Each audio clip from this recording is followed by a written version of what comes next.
Hey Seekers, it's Jody and I'm taking you through a realistic weekend of surfing and traveling in Playa Grande in Costa Rica. When I see surfers travel and make videos, it's usually in the format of a really cool surf film and they're ripping it up. But for regular surfers like me, that's not always the case when you're surfing and traveling. Sometimes the waves aren't that good, they're too small, or you bring out the camera and you have an off day, or perhaps you're like me and just can't do super cool maneuvers yet. This weekend was particularly all of the above, so I thought I'd bring the camera along to record myself and to show you that sometimes surfing is not as fun and relaxing as it looks. Hopefully you can relate as a surfer yourself or get an insight into what surfing is actually like half of the time.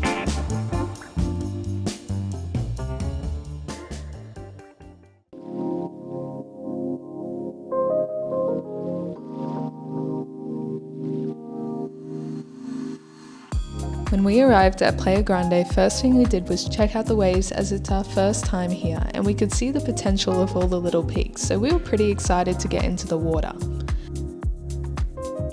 But after hours of driving we were exhausted, so we checked into Onda first, which ended up being one of the nicest hostels we've ever stayed at. Welcome to the crib. It's so spacious. Then we ate some veggie burgers and then got our board set up to go surf.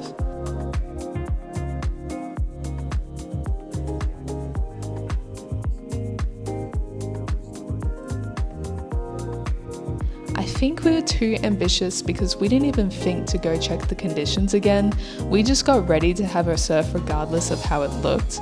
But we rocked up to completely overblown onshore surf and it did not look inviting at all.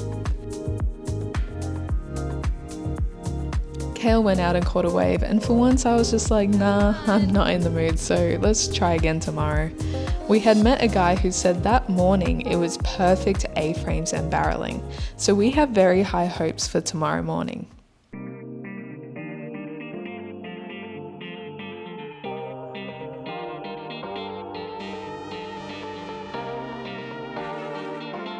Top secret local knowledge is to avoid the restaurants by the beach and eat at Kike's place for dinner, as they said it was cheaper and more delicious than the other options around here. So that's what we did. It was a 5-minute walk and I'm super happy about the recommendation because the owner was super friendly, we tried their homemade chili sauce, and their fish casado was one of the best we've had in Costa Rica. Here's Kale doing his happy food dance. It was garlicky, fresh and full of flavour. The humidity and that chili sauce really kicked in later because look at this sweat. I have never sweated this much at 8 p.m. at night. Anyway, we headed back for an early night to hopefully get those barreling A-frames tomorrow. It was indeed not barreling A-frames, but it looked a lot better than yesterday, that's for sure. Having high hopes was an understatement, but remember, you cannot have high expectations in surfing. It will crush you every time. This morning at Playa Grande, the waves were really fat and we did not have the right boards. Here's me trying to get used to the waves and thinking, oh yeah, it's gonna break, and then it didn't. It took me a while to realize my wave selection was pretty bad, so I had to sit inside more so I could catch them. Finally, after 20 minutes, I caught my first wave. Yay!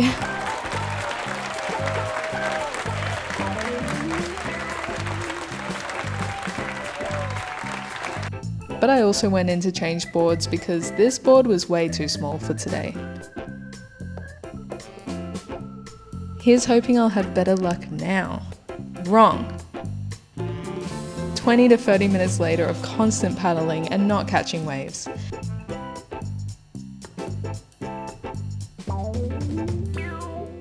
Then when you finally are rewarded with a wave, it didn't last long and kind of bogged out.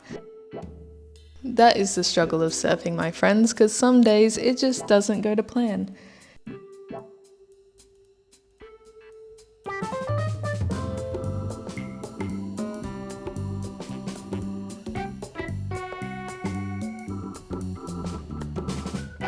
Here are some clips of some better surfers, but even they were kind of struggling on these small waves, so I didn't beat myself up too much.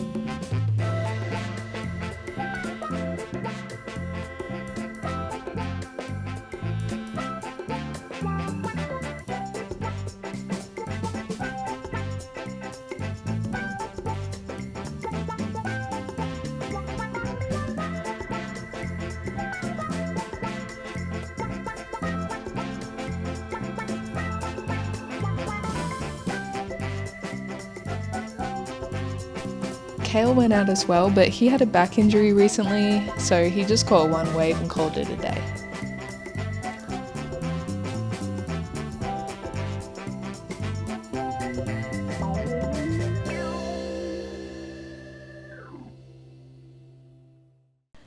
After, we went for brunch at El Beach Club and unfortunately had the worst acai bowl of our whole lives.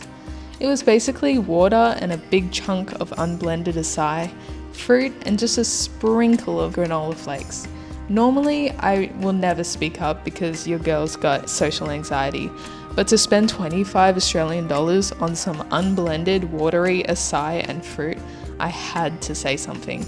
And thankfully they were really nice about it and swapped it out for some eggs on toast instead, and they apologized. But this is the first time we felt a bit tourist trapped in Costa Rica, spending so much on a breakfast but it not being any good. I would rather just eat local cuisine, and that's what I did for dinner with another delicious casado.